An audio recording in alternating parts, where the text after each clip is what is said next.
নাটোর জেলা সভাপতি হিসেবে নির্বাচিত করা হয়েছে। আল্লাহ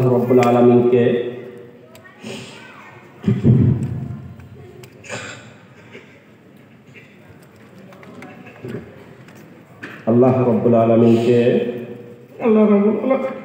সাক্ষী রাখিয়া ওয়াদা করিতেছি যে আমি আল্লাহ ও তার রাসূল সাল্লাল্লাহু আলাইহি সাল্লামের আনুগত্য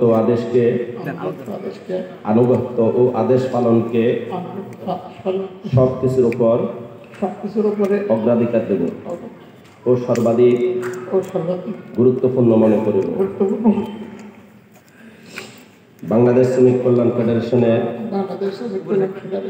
উদ্দেশ্য ও লক্ষ্য হাসিলের জন্য জান প্রাণ দিয়া কাজ করাকে আমার প্রধানতম কর্তব্য মনে করব। নিজস্ব ব্যক্তিত্ব ও ব্যক্তিগত স্বার্থ সুবিধা অপেক্ষা ফেডারেশনের স্বার্থ ও উহার দায়িত্বসমূহকে অগ্রাধিকার দান করব। ফেডারেশনের জনশক্তির মধ্যে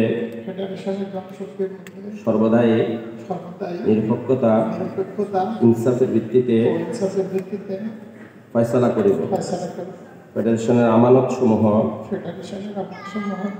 পূর্ণ হেফাজত ও রক্ষণাবেক্ষণ করিব।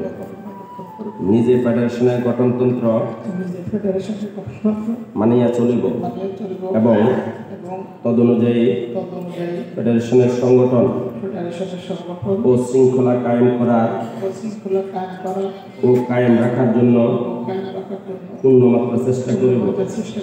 ফেডারেশনের সিদ্ধান্তসমূহ সঠিকভাবে বাস্তবায়নের চেষ্টা করিব। আল্লাহ আমাকে এই ওয়াদা পালনের তৌফিক দান করুন। আমিন।